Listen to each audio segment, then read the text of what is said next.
Why are you closing? I'm not closing. I was asked to leave.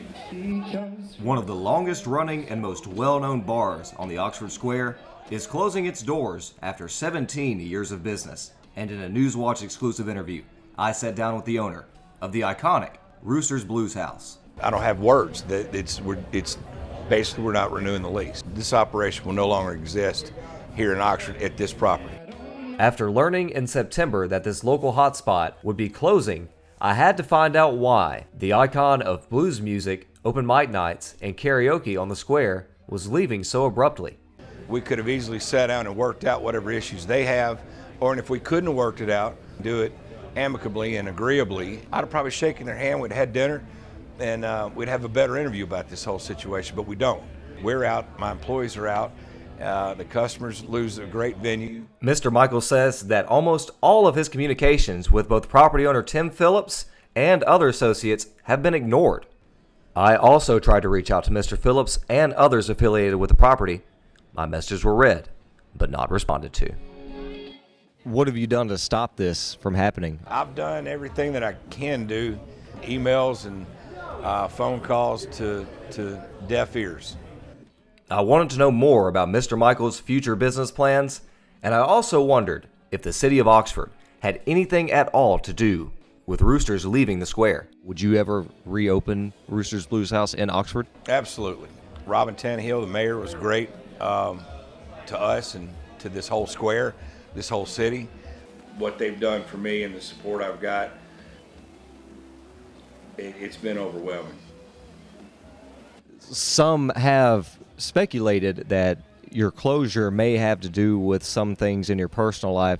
What is your response to that? The people I'm told that are coming in behind me, for lack of better words, have more of a shady background than me, period. They're bringing in somebody that has clearly got a decorated past. But the new tenants seem to have every intention on making this new space their own, taking out ads in local newspapers, asking for general managers, bar managers, and other employees.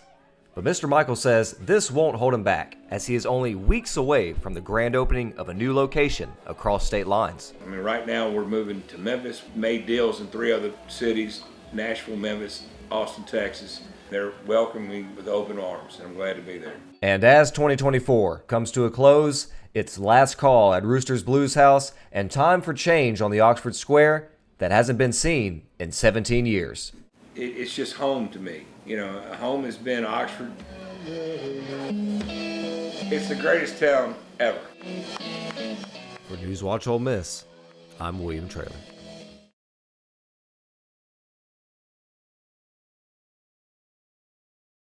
It was his first stop on his American comeback tour across college campuses. The politically right activist and founder of Turning Point USA, with nearly 10 million Instagram followers, regularly hosted open debates on campuses, with one that was scheduled right here at Ole Miss on October 29th. The national and local reaction was swift. Immediately, social media and feeds were flooded with condolences and opinions. Even on this 24-year anniversary of the 9/11 terrorist attacks, news, videos, and commentary of Kirk's death have taken over nearly all conversations on the internet and in person. President Trump released a video shortly after declaring the violence as terrorism and vowing to use all resources of the federal government to find the killer. Utah Governor Spencer Cox called it a political assassination. Reaction across the Ole Miss campus has been visible and amplified, some even going viral on social media for their support. Like this group of freshmen whose sign hung from the Deaton Hall dorms yesterday afternoon. Yeah, I went to Walmart, bought a bed sheet and some paint and figured, let's make a banner and hang a banner and a flag outside our dorm. We could all have our disagreements, but at the end of the day, we are all human, and that is a human life we lost. Other students gathered outside the dorm building to mourn and express their collective grief. Some students did not have any grief to express at all. I'm very sad about this. Oh no. Wow, what a great man. Can I just tell you how great of a man he was? He was a great man because he's dead. Because he's dead now. He's dead. I thought it was terrible.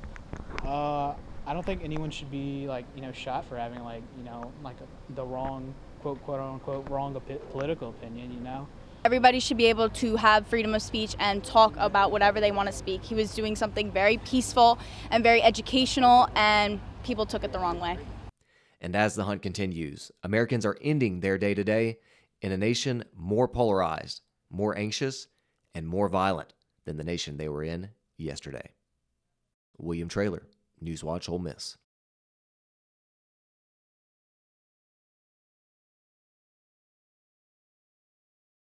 The Ole Miss men's basketball team hosted their final game in the CM Tad Smith Coliseum last night. The building, affectionately known as the Tad Pad, will be demolished next year as the university plans for more expansion. Students and basketball fans sold out the arena for the finale ball game in an emotional farewell to the iconic building. The Tad Pad was built in 1966, hosting orientations, graduations, and several notable speakers over its nearly 60 years. It was replaced by the Pavilion in 2016. It's been a special place. It's been, a place where we've celebrated graduations, basketball games, making the cheer team. It is so hard to turn loose at Tad Smith Coliseum because some of the great basketball games. I remember Charles Barkley never made a free throw in all 4 years he was that Auburn came. The Smith family, for whom the building is named, was also honored at the game. The university's website says a parking lot will take its place while the university, quote, determines future building needs. In the last night's farewell game, the Rebels hosted the California State Roadrunners, winning the game by nearly 22 points and giving the Tad Pad one last victory.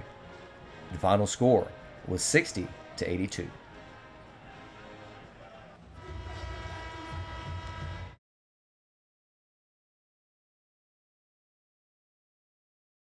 Welcome back to Newswatch Ole Miss.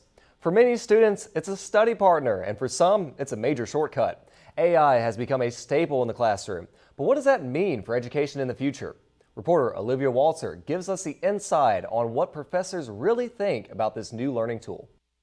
Now taking things nationally, two flights operated by Delta Airlines collided with each other on the tarmac of New York's LaGuardia Airport last night. The collision between Delta Flight 5047 and Flight 5155 happened at the intersection of two taxiways. According to air traffic controller recordings, Flight 5155 was instructed to wait before crossing the intersection, but the aircraft did not wait. The flight inched forward, colliding with Flight 5047. One person was injured, and a flight attendant reported an uncomfortable knee after the accident. The FAA and Delta Airlines are investigating the incident. President Trump wants to allow the oil and gas drilling in the Pacific Ocean.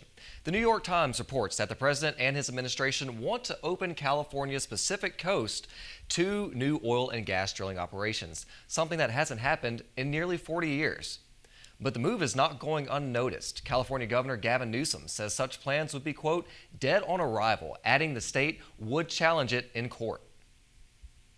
Even though some analysts believe oil companies wouldn't even be interested in drilling on California's coasts, the Department of Interior could still announce the plans as soon as next week.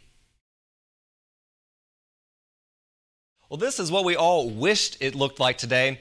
But that's what it actually looked like today. Look at all the leaves that are gone, the cloudy skies, and welcome back to Newswatch Ole Miss. I'm William Traylor with Stormwatch. 68 degrees here in Oxford today. Light rain all day long on the Oxford campus. If you've been outside this morning, you probably have had that umbrella with you, or you've gotten wet as a result of not having that umbrella. 5-mile-per-hour winds, 98% humidity here in Oxford today. You may have noticed last night how all that fog was in the air, all that steam, what looked like steam was in the air. That's that humidity, and that will stick around for tonight as well. Now, as you go into this next week, some temperatures are going to ebb and flow a little bit. There's going to be some fluctuation that we're going to try to tell you about, but what you need to know is the Memphis radar is down, according to the National Weather Service. That's what this red dot is that you see right here on your screen. That is the main radar we use for all of our weathercasts around here in the Mid-South, and that radar is down, so you may have to swap around, use your weather app, put it in Little Rock or Huntsville or somewhere like that if you're having trouble pulling up the weather on your phone because of that radar outage. National Weather Service posting this on their Facebook page with a little sad face on the radar as well. Telling you to just use another radar for the time being. That radar should be fixed within the next couple of days. So what are we looking at around the region today? 64 in South Haven, 68 is a high today in Oxford, 67 in Holly Springs. And we're going to stay in that 60-degree range all day today and all night tonight. We're not going to break out of that for the next 12 hours or so. 61 being your low this evening. That's not going to change until tomorrow, but tomorrow's forecast is going to be pretty good. I'll tell you about it in just a second. 61 your low tonight. Cloudy, but we don't really have a whole lot of precipitation. You may get some sprinkles here and there, but nothing like we've been having for the majority of the day today. The winds are going to stay down, but that humidity will be high. It'll feel very muggy, very sticky, and all of that fog will stay in the air tonight like it did last night. But tomorrow's going to come. It's a new day, and it'll be 75 degrees and mostly sunny for your Friday. 9 miles per hour, 23% chance of precipitation for everyone that's leaving Oxford. You'll have a pretty good day to get out of Oxford with that weather. Not too much rain hindering your drive back home.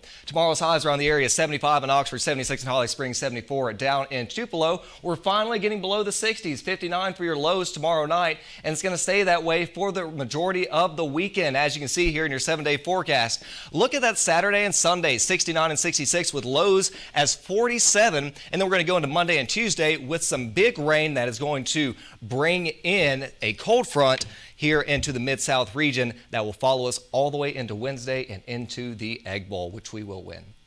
I can't do the cold. I came down here thinking it's hot year-round.